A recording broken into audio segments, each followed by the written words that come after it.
विष्णु शर्मा आपको स्वागत करती हूँ अपने YouTube चैनल पे जीनियस टेक्स्ट सॉल्यूशन में। फ्रेंड्स, आज हम देखने वाले हैं section 25 of CGST act, procedure of registration. Registration का क्या प्रोसेस रहेगा, क्या क्या इसके रूल्स रहेंगे, वो हम सभी इसके साथ देखने वाले हैं। फ्रेंड्स, हमने देखा था जब मैंने आपको रजिस्ट्रेशन का चैप्टर का ब्रीफ इंट्रो दिया था, तब हमने देखा था कि इसके जो रूल्स रहते हैं वो रूल 8 से लेकर 26 रूल तक हमारा रजिस्ट्रेशन के रूल्स रहते हैं। प्रोसीजर ऑफ रजिस्ट्रेशन के जो रूल्स हैं वो रूल्स रहेंगे हमारे रूल 8 से लेके 14 तक, देन उसके बाद 16, 17, rule number 18, then 25 and then 26। ये हमारे रूल है प्रोसीजर ऑफ रजिस्ट्रेशन के, जो हम सेक्शंस के साथ उसको कवर करने वाले हैं। फ्रेंड्स, अगर आपने मेरे चैनल को सब्सक्राइब नहीं किया है तो प्लीज सब्सक्राइब कीजिए, साथ ही बने बेल आइकन पर प्रेस कीजिए ताकि आपको मेरी नोटिफिकेशन जो है टाइम से मिल सके। एक क्विक रिवीजन कर लेते हैं। सेक्शन 22, 23 और 24 में हमने क्या क्या देखा। रजिस्ट्रेशन में हमारे रूल्स और सेक्शंस जो है हमारे सेक्शन 22 से लेके सेक्शन 30 तक हमारे रजिस्ट्रेशन के चैप्टर में कवर होते हैं। हमने सेक्शन 22 देखा था, पर्सन लायबल फॉर रजिस्ट्रेशन, कि कौन से पर्सन हमारे रजिस्ट्रेशन के लिए लायबल है। सेक्शन 23 में देखा कि जिस person not liable for registration, की किस पर्सन को हमारी जो है एग्जेप्शंस दी गई है रजिस्ट्रेशन के लिए।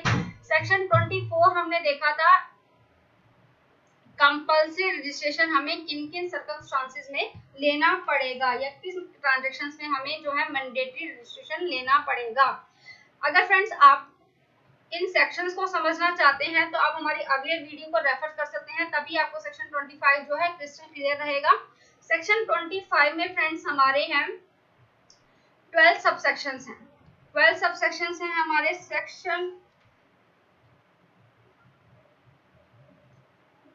सबसेक्शन 1 हमें क्या कहता है, मैनर ऑफ रजिस्ट्रेशन। रजिस्ट्रेशन का मैनर बताता है हमें सेक्शन 25 सबसेक्शन 1।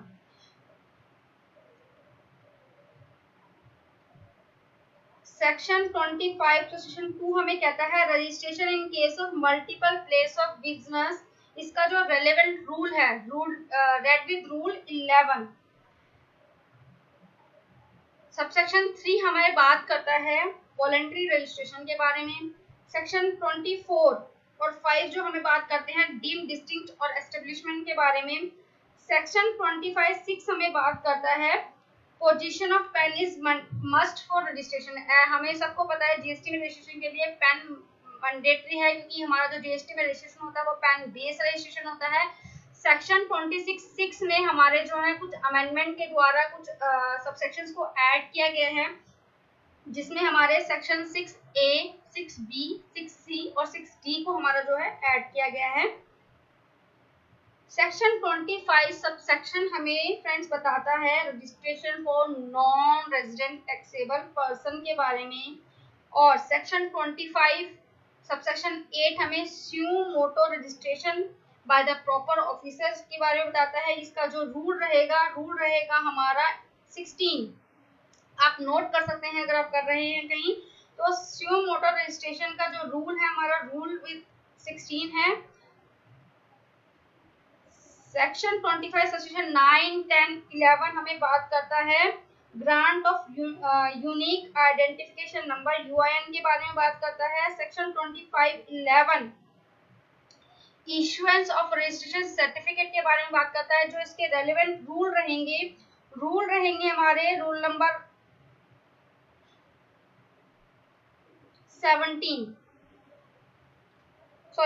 18 हमारा इसका रहेगा। और डीम्ड रजिस्ट्रेशन हमारे को बताता है सेक्शन 25 सबसेक्शन 12 जो है डीम्ड रजिस्ट्रेशन के बारे में बात करता है। हम वन बाय वन इसको हम समझेंगे। पहले हम बैरेट की लैंग्वेज देख लेते हैं। Every person who is liable to be registered under section 22 or section 24 shall apply for registration in every such state or union territory in which he is so liable within 30 days from the date on which he becomes liable to registration, in which manner and subject to such condition as may be prescribed। हम जब भी Barrett की language देखते हैं तो हम उसमें बताते हैं आपको प्रिस्क्राइब्ड मीन्स जो रूल्स में हमारा कहा गया है उसके अकॉर्डिंग हमें जो है रजिस्ट्रेशन लेना पड़ेगा। सेक्शन 22 फ्रेंड्स हमें क्या कहता है कि अगर किसी पर्सन की जो है थ्रेशोल्ड लिमिट क्रॉस कर जाती है तब वो हमारा लायबल होता है पर्सन रजिस्ट्रेशन लेने के लिए। सेक्शन 24 हमें कहता है कुछ ट्रांजैक्शंस ऐसी हैं कि आपको कंपल्सरी रजिस्ट्रेशन लेना पड़ेगा। तो ये हमें सेक्शन 25(1) हमें कहता है अगर every person who is liable, section 22 और 24 के अकॉर्डिंग द पर्सन लायबल है तो उसको जो है जीएसटी में रजिस्ट्रेशन लेना पड़ेगा। उसका जो प्रोसीजर रहेगा वो रूल 8 और 9 के अकॉर्डिंग रहेगा। फ्रेंड्स मैं इसके साथ आपके साथ फॉर्म भी शेयर करूंगी, तो हमें कौन सा फॉर्म किसके लिए फाइल करना होता है मैं उसके लिए सेपरेट वीडियो बनाऊंगी और इस वीडियो में भी हम शेयर करेंगे कि हमें कौन सा फॉर्म भरना होता है। जब हम फॉर्म न्यू एप्लीकेशन लगाते हैं फॉर द रजिस्ट्रेशन उसका फॉर्म होता है REG01।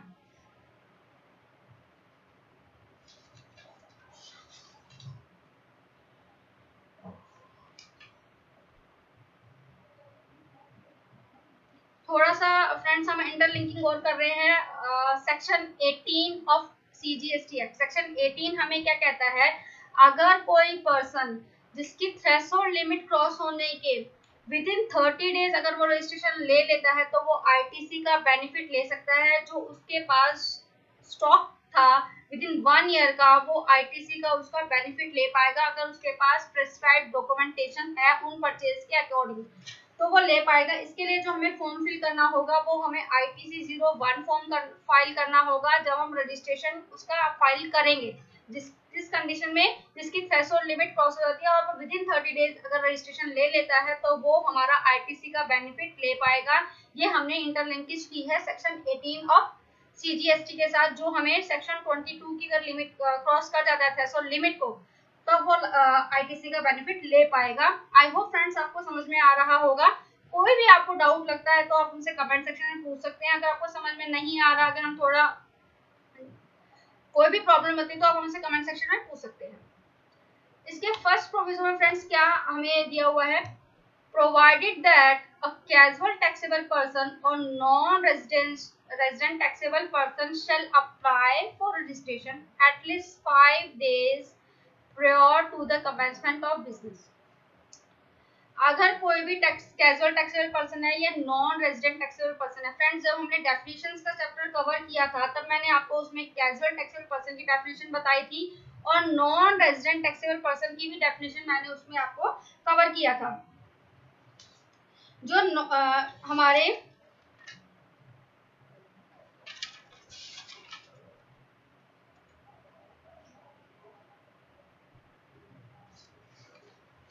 कैजुअल टैक्सेबल पर्सन है या नॉन रेजिडेंट टैक्सेबल पर्सन है उनको रजिस्ट्रेशन लेना होता है before commencement of any business at least 5 days पहले उनको रजिस्ट्रेशन लेना पड़ता है। और कैजुअल टैक्सेबल पर्सन को नॉन रेजिडेंट टैक्सेबल पर्सन को नॉन रेगुलर टैक्स पेयर की तरह हमें रजिस्ट्रेशन नहीं मिल जाता है, उनको जीएसटी नंबर ऐसे अपलोड नहीं मिलता है।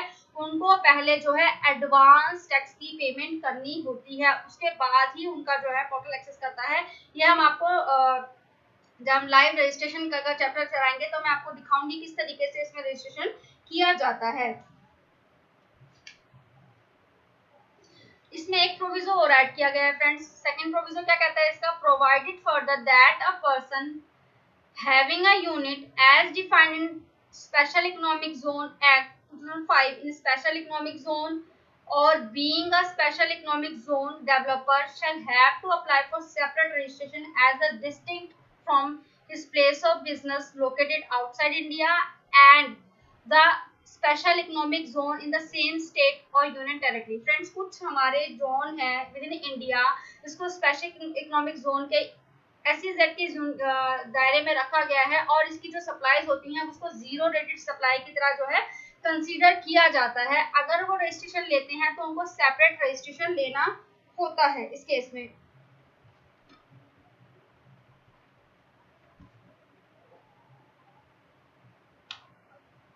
जैसे कुछ नोएडा में हमारे कुछ ऐसा क्राइटेरिया एरियाज हैं जिनको हमारा स्पेशल इकोनॉमिक जोन के दायरे में रखा गया है। इसमें एक्सप्लेनेशन फ्रेंड्स ऐड की गई है, every person who makes a supply from a territorial water of India shall obtain registration in coastal state or union territory where the nearest point to the appropriate baseline in India। Friends इस explanation में क्या कहना चाहता है, अगर कोई person territorial water of India में कुछ सप्लाईज करता है तो उसका जो नियरेस्ट पॉइंट होगा वो उसका माना जाएगा और उसके हिसाब से उसको रजिस्ट्रेशन लेना होगा। I hope friends section 25 section 1 आपको क्लियर है। अब हम चलते हैं सेक्शन 2 पे। A person seeking registration under this act shall be granted single registration in a state और union territory provided that a person having multiple places of business in a state or union territory shall be granted a separate registration for each place of business subject to such condition as may be prescribed।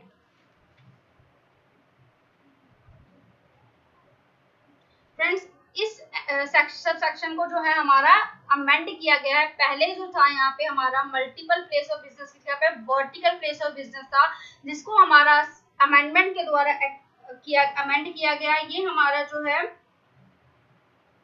Amend किया गया था via notification number 3/2019 जो कि हमारा 29 जनवरी 2019 को आया था, जिसमें न्यू कंसेप्ट लाया गया था मल्टीपल प्लेस ऑफ बिजनेस। पहले क्या था, अगर किसी का बिजनेस कंसेप्ट अलग है तभी वो सेपरेट रजिस्ट्रेशन ले पाएगा, लेकिन सेक्शन 2 के अकॉर्डिंग अगर किसी के multiple place of business with in the state है या आउटसाइड स्टेट है तो वो सेपरेट रजिस्ट्रेशन ले सकता है। फ्रेंड इसकी कुछ रिस्ट्रिक्शंस है। ऐसा नहीं है कि आपने एक स्टेट में तो जो है as a regular tax payer registration ले रखा है और सेक्शन 9 के अकॉर्डिंग आप टैक्स पे करते हैं, और दूसरे में अगर आप चाहें तो सेक्शन 10 यानी कंपोजिशन स्कीम में आप लेना चाहें तो इस तरीके से नहीं हो पाएगा। अगर आपने एक रजिस्ट्रेशन किसी स्टेट में अगर रेगुलर टैक्स पेयर लिया हुआ है तो दूसरे स्टेट में जो आप लेंगे वो भी आप जो है रेगुलर स्कीम में ही लेंगे, आप कंपोजिशन स्कीम को ऑप्ट नहीं कर सकते।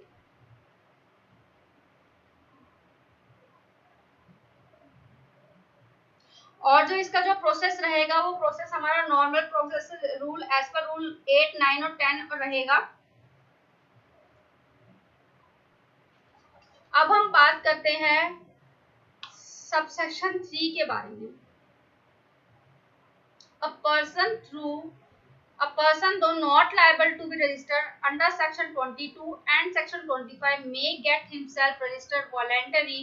All the provision of this act are as are applicable to the registered person shall apply to such person।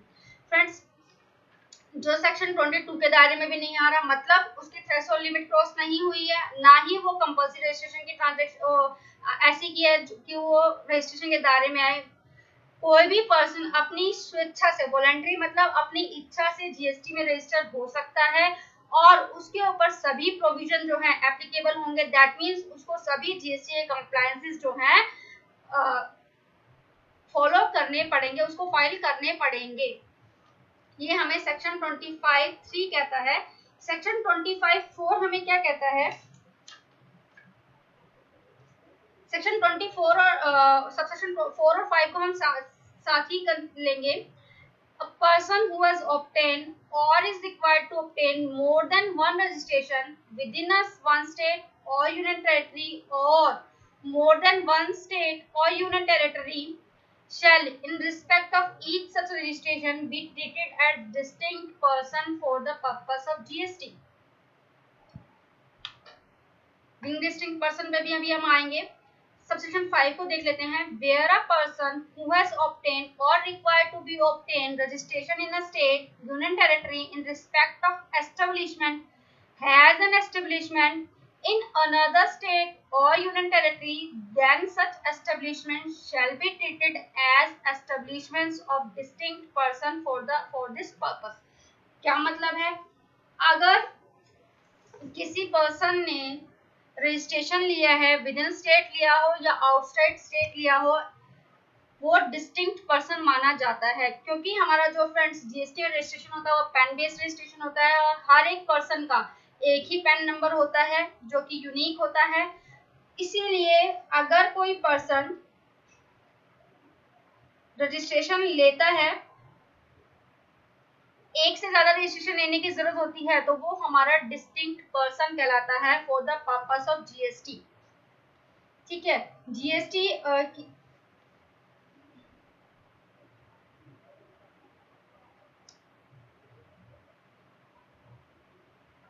this means every registered person is considering as a distinct person for limited purpose for the GST।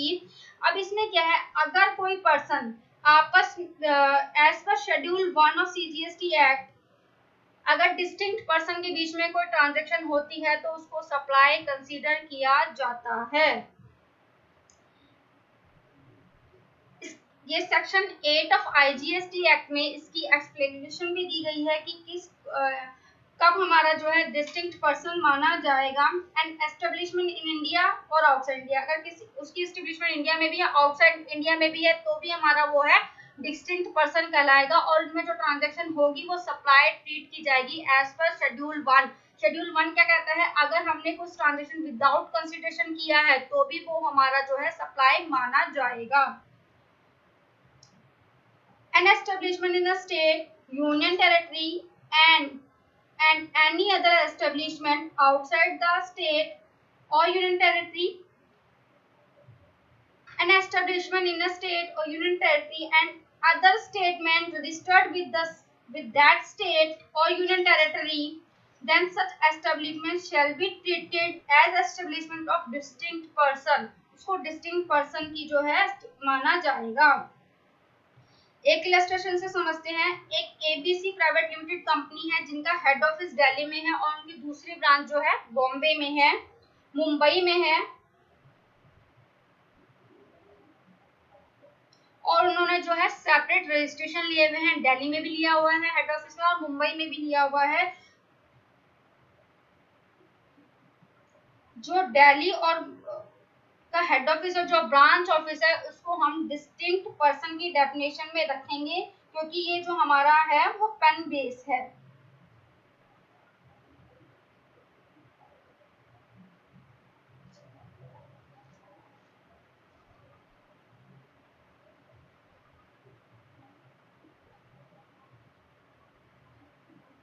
अगर किसी person की establishment कहाँ कहाँ है, एक unit Delhi में है, दूसरी हरियाणा में है, तीसरी यूपी में है, और इसको भी एस्टेब्लिशमेंट को डिस्टिंक्ट पर्सन माना जाएगा अंडर दिस एक्ट, यानी कि CGST एक्ट के अकॉर्डिंग इसको डिस्टिंक्ट पर्सन माना जाएगा। अब हम बढ़ते हैं सबसेक्शन 6 की तरफ। सबसेक्शन 6 हमें क्या कहता है, Every person shall have a permanent account number issued under Income Tax Act 1961 in order to be eligible to grant for registration।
Sorry for the disturbance।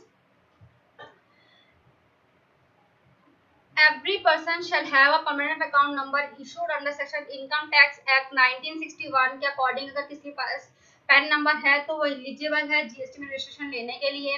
इसमें प्रोविजो ऐड किया गया है, provided that a person required deduct tax under section 51 may have in लिeu of a permanent account number a tax deduction and collection account number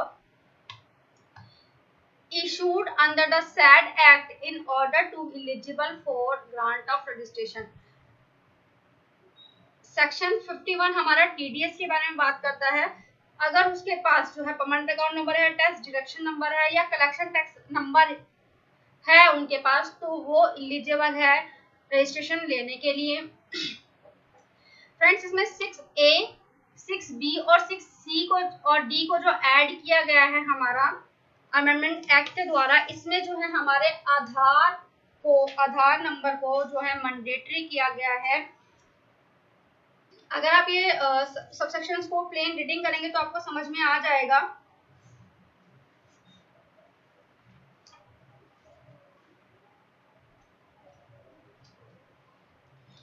ये जो new subsections add किए गए हैं 6A, 6B, 6D of section 25, ये हमारे finance act 2019 के द्वारा लाए गए हैं और आधार कार्ड मैंडेटरी कर दिया गया है for every registered person under the GST law. अगर आप रजिस्ट्रेशन अप्लाई करते समय आधार अथेंटिकेट करते हैं तो आपका जो रजिस्ट्रेशन है वो विद इन 3 वर्किंग डेज जो है आपका अप्रूव हो जाता है। Every registered person shall undergo authentication or furnish proof of position of Aadhaar number in such form and manner and within such time as may be prescribed, provided that if an Aadhaar number is not assigned to the registered person, then such person shall be offered alternate and visible means of identification in such manner as may the government on the recommendation of the council. इसमें provided further that in case of failure to undergo authentication or furnish proof of possession of Aadhaar number or furnish alternate and viable means of identification, registration allotted to such person shall be deemed to be invalid and other provision of this act shall apply if such person does not have the registration. उसको registration number नहीं मिलेगा अगर उसके पास क्या है आधार authentication नहीं किया है। अगर वो किसी तरीके से उनको नंबर मिल भी जाता है तो वो इनवैलिड माना जाएगा। 6B क्या कहता है एक बार हम देख ही लेते हैं सभी सेक्शंस को। On and from the date of notification every individual shall in order to be eligible for grant of registration undergo authentication or furnish proof of position of Aadhaar number in such manner as the government may, on the recommendation of council, specify in the said notification, provided that if an Aadhaar number is not assigned to an individual, such individual shall be offered alternate and viable means of identification in such manner as the government may, on the recommendation of the council, specify in the said notification. तो section 6C हमें क्या कहता है? On and from the date of notification, every person other than an individual shall, in order to be eligible for grant of registration, undergo authentication or furnish proof of position of Aadhaar number of Karta, Managing Director, whole-time director, such number of partners, member of managing committee, association, board of trustee, authorized representative, authorized signatory, and such class of person in such manner as the government may, on the recommendation of the council, the said notification. अगर government चाहे council के द्वारा कोई और proof भी जो है authenticate कर सकती है।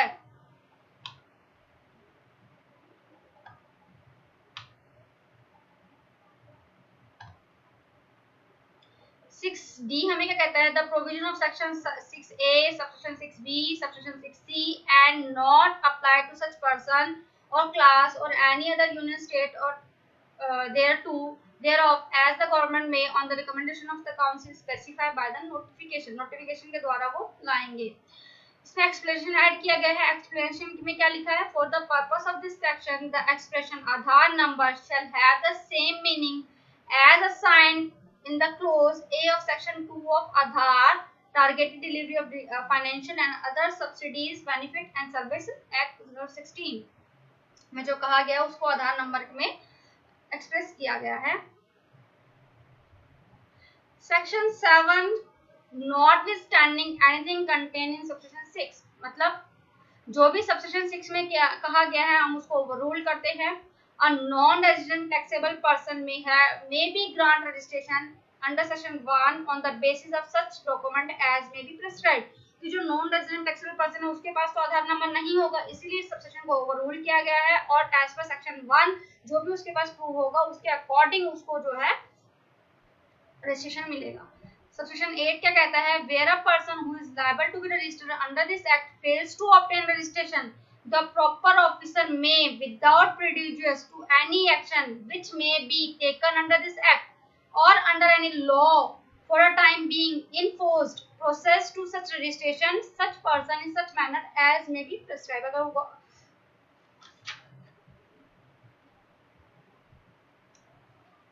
इसमें क्या कहता है, अगर कोई पर्सन लायबल था रजिस्ट्रेशन के लिए और उसने रजिस्ट्रेशन नहीं लिया है तो गवर्नमेंट के पास पावर है, वो उनको स्यू मोटो रजिस्ट्रेशन लेने के लिए बोल सकता है, उनको एज पर सेक्शन 16 रूल 16 के अकॉर्डिंग जो है रजिस्ट्रेशन लेना होगा।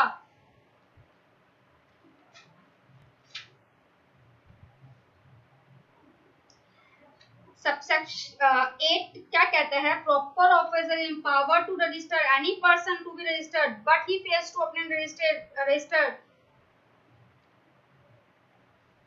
तो उसको रजिस्ट्रेशन लेना पड़ेगा। अगर प्रॉपर ऑफिसर किसी को कहता है रजिस्टर्ड पर्सन को कि आप लायबल और रजिस्ट्रेशन के, तो उसको रजिस्ट्रेशन लेना पड़ेगा। फॉर्म कौन सा भरना पड़ेगा उसको, फॉर्म 12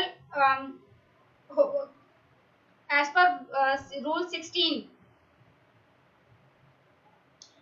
अगर प्रॉपर ऑफिसर को ये फाइंड करता है कि that person is liable for registration in course of inquiry में, इंस्पेक्शन में, सर्च में या कोई अदर प्रोसीडिंग चल रही है, by such officer may register the said person on the temporary basis and issue the order in form REG 12 में उसको वो टेम्परेरी इशू कर देगा और उसको विद इन 90 डेज जो है नॉर्मल प्रोविजन के अकॉर्डिंग उसको रजिस्ट्रेशन लेना पड़ेगा।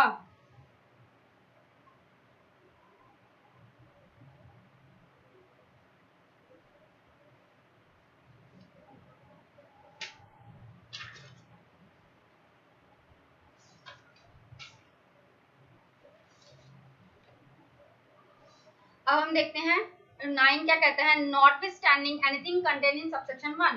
सबसेक्शन 1 में जो कहा गया है हम उसको ओवररूल करते हैं। क्या, any specialised agency of United Nation organisation or any multilateral financial institution organisation notified under the United Nation privilege and immunities act 1947 consult an embassy for foreign countries and b क्या कहता है, any person और class of person as may be notified by the commissioner shall be grant a unique identity number UIN in such manner for such purpose including refund of tax the notified person of goods and services for both received by them as may be prescribed। जो UIN होते हैं, जो उनको GST में registration लेना होता है, वो सिर्फ रिफंड पर्पस से लेते हैं।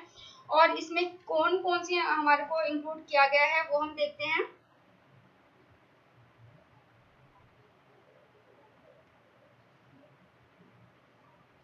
जो भी हमारी as per section 9 all the UN bodies consult an embassy of the foreign countries and other class of persons so notified to be required to be obtain a UIN। इसमें क्या होता है, the structure of the said ID would be uniform across the state in conformity with the GST structure and the same on the common for the central and the state।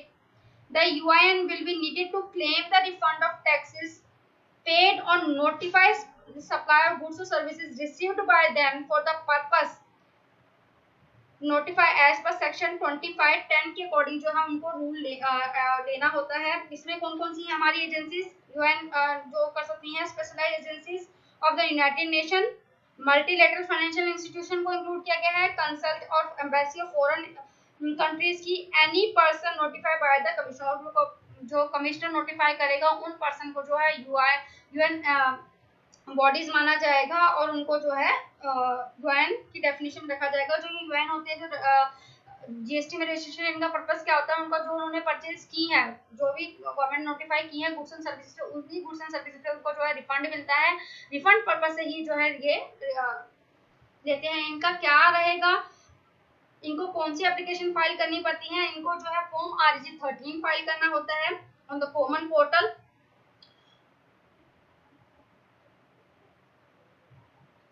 और इनको जो है form with in 3 working days REG form 6 जो है इनको issue कर दिया जाता है। A certificate of registration shall be issued in such form and with effect from such date as may be prescribed। Section 11 क्या कहता है हमें कि अगर हमें सब कुछ ठीक लगता है तो फॉर्म REG 6 जो है हमें सर्टिफिकेट इशू कर दिया जाता है विद इन 3 वर्किंग डेज। इसके हम रूल्स में भी देखेंगे। सबसेक्शन 12 क्या कहता है, a registration or unique identity number shall be deemed to be have grant after the expiry of the period under subsection 10 if no deficiency has been communicated to the said to the applicant within that period। अगर deficiency नहीं कोई issue किया गया है तो उनको prescribe time में वो इशू कर दिया जाता है जीएसटी नंबर।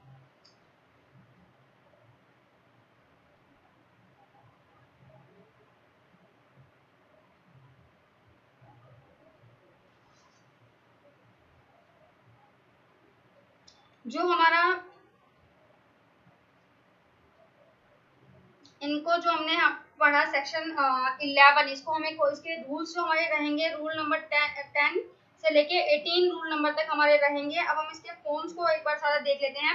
रूल नंबर 8 हमें क्या कहता है,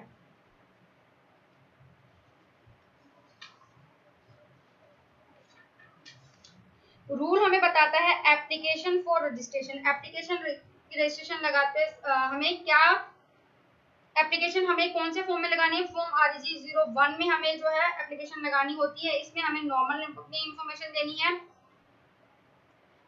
पैन नंबर डालना होता है। पैन नंबर डालने के बाद हमारे पास एक वेरीफाइड किया जाता है। फॉर्म नेम डालने के बाद OTPs आते हैं। OTPs डालने के बाद हमारा जो है REG 02 हम फॉर्म फिल करते हैं। हमें फॉर्म A होता है जिसमें हमें अपनी फॉर्म नेम डालना है, business and trade name, PAN name और पेन बेस के हिसाब से उसका नेम डालना है। उसके बाद जो हम मोबाइल नंबर और ईमेल आईडी एंटर करते हैं, उसके बाद हमारे पास OTPs आते हैं। देन उसके बाद हमारा जो है फॉर्म REG 02 जनरेट हो जाता है। ये हमारा पार्ट A है। पार्ट B में हमें बिजनेस की डिटेल डालनी होती है और इसको फिल करने का हमारे पास 15 वर्किंग डेज का जो है टाइम होता है।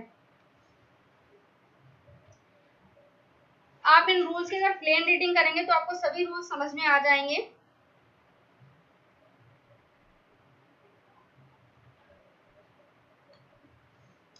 रूल नंबर 9 हमें कहता है verification of the application and approve. जो हमने एप्लीकेशन फाइल की है उसकी वेरिफिकेशन की जाती है। वेरिफिकेशन के लिए हमें 3 वर्किंग डेज का टाइम होता है। अगर 3 वर्किंग डेज में हमारे पास कोई डेफिशिएंसी है तो डेफिशिएंसी का हमारा फॉर्म REG 03 में हमारा आता है और REG 4 में हमें उसका रिप्लाई देना होता है। अगर प्रॉपर ऑफिसर सेटिस्फाइड है तो हमारे पास जो है फॉर्म REG 06 हमारे पास आ जाता है। दैट मीन्स हमारे पास रजिस्ट्रेशन की कॉपी हमारे पास आ जाती है। अब जो हमारे पास फॉर्म REG 06 आया उसमें 15 डिजिट का जो हमारे पास कोड है, हमें GST नंबर इशू किया था। वो किस तरीके से इशू किया था, इसमें जो फर्स्ट 2 कैरेक्टर्स होते हैं ना फ्रेंड्स, वो हमारे स्टेट कोड होते हैं। देन 10 नंबर जो हमारा पैन नंबर होता है, या फिर अगर हमने TDS का इलेक्शन या TDS या TCS के लिए किया तो वो नंबर होता है। देन 2 कैरेक्टर्स हमारे जो है एंटिटी कोड होते हैं और 1 लास्ट में जो हमारा अल्फाबेट होता है कोई चेकसम नंबर होता है। ये हमारे 15 डिजिट का मैंने आपको बाइफिकेशन बताया कि 15 डिजिट नंबर हमारे किस तरीके से जो GST नंबर आता है वो किस तरीके से आता है। अब इसमें फ्रेंड्स 10 फॉर्म 10 रूल 10A को इंसर्ट किया गया है जिसमें हमें फर्निश करनी है बैंक की डिटेल।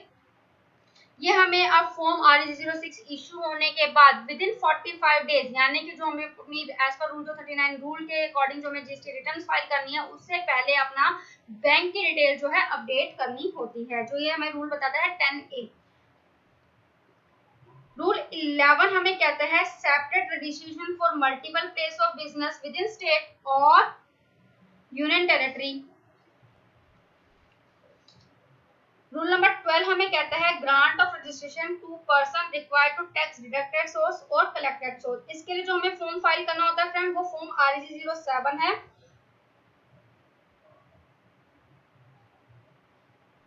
अगर प्रॉपर ऑफिसर सेटिस्फाइड है तो हमें फॉर्म REG 06 में जो है हमारे पास इशू हो जाता है फॉर्म, दैट मीन्स हमारे पास GST नंबर इशू हो जाता है।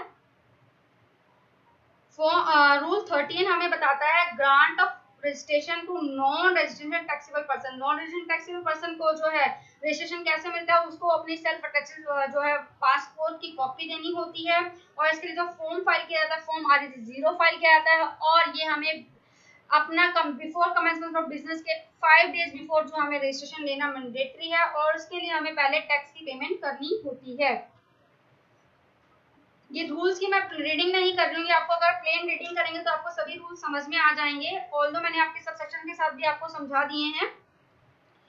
रूल 16 हमें बताता है सीओ मोटर रजिस्ट्रेशन के बारे में। सीओ मोटर रजिस्ट्रेशन हमने सेक्शन 8 में देखा कि अगर कोई पर्सन प्रॉपर ऑफिसर को इंस्पेक्शन में सर्च में अगर इस तरह का लगता है कि ये पर्सन लायबल रजिस्ट्रेशन के लिए, वो सीओ मोटर रजिस्ट्रेशन के लिए करता है। इसके लिए जो ऑर्डर इशू किया जाता है वो फॉर्म REG 012 में इशू किया जाता है, और उसके बाद विद इन 90 डेज ये फॉर्म REG 012 प्रॉपर ऑफिसर द्वारा किया जाता है। उसके बाद विद इन 90 डेज जो पर्सन को है रजिस्ट्रेशन लेना है, उसके जो रूल्स रहेंगे, रूल हमारे नॉर्मल 8 से लेकर 12 तक जो रूल्स हैं हमारे, वो रूल्स उसको फॉलो करके रजिस्ट्रेशन लेना होता है, और सारे प्रोविजन फिर उसको जो है रिटर्न भी फाइल करनी होती है। अगर वो कहता है कि नहीं मैं तो लायबल नहीं हूँ रजिस्ट्रेशन के लिए, तो वो अपील भी फाइल कर सकता है, उसके पास पावर है।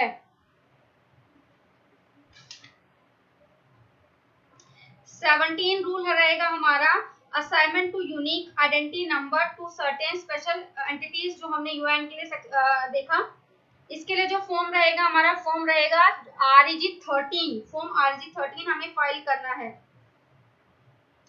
रूल 18 हमें कहता है display of registration certificate and goods and services identification number on the name board. हमें रजिस्ट्रेशन सर्टिफिकेट जो हमें अप्लाई होता है वो हमें प्रॉपर प्लेस ऑफ बिजनेस पे जो है उसका बोर्ड को टांगना मैंडेटरी है। रूल हमें 18 बताता है। रूल 25 हमें कहता है physical verification of business premises in certain cases. अगर proper officer is satisfied,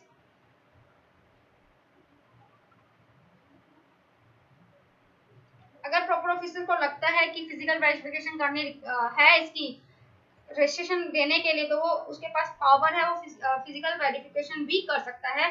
last जो हमारा रूल है मेथड ऑफ ऑथेंटिकेशन की, हम जो अपनी return GST and compliances file कर रहे हैं उसमें हमें जो ऑथेंटिकेशन देनी है वो क्या देनी है। अगर कोई रेगुलर टैक्स पेयर है दैट मीन्स तो वो हमारा EVC के थ्रू भी अपना जो है वेरिफिकेशन फाइल कर सकता है, यानी इलेक्ट्रॉनिक वेरिफिकेशन फॉर्म के द्वारा अपना OTP के द्वारा फाइल कर सकता है। जो कंपनीज है हमारा उनको DST लगाना मैंडेटरी है। ये रूल्स हमें बताता है मेथड ऑफ ऑथेंटिकेशन के। अगर आप प्लेन रीडिंग करेंगे तो आपको समझ में आ जाएगा रूल 26 क्या है। अगर आप चाहते हैं कि हम आपको रूल्स और डिटेल में सेपरेटली शेयर करें तो आप प्लीज हमें कमेंट सेक्शन में बताइए, हम आपको रूल्स भी सारा जो है समझाएंगे इसमें। आई होप फ्रेंड्स आपको सेक्शन 25 और CGST एक्ट समझ में आया होगा। अगर आपको कोई भी डाउट लगता है तो आप हमसे कमेंट सेक्शन में पूछ सकते हैं। अगर आप हमें कुछ सजेशन देना चाहते हैं कि आपको अपने जो आप एक्सप्लेन कर रहे हैं लेक्चर उसमें कुछ मॉडिफिकेशन की जरूरत है, तो आपके सजेशन का भी मोस्ट वेलकम है, आप सजेस्ट कर सकते हैं। फ्रेंड्स अगर आपको मेरी वीडियोस अच्छी लगती हैं तो प्लीज लाइक कीजिए, शेयर कीजिए और मेरे चैनल को सब्सक्राइब कीजिए। Thank you for watching me. Next section में हम सेक्शन 26 देखेंगे, deemed registration. Thank you for watching me.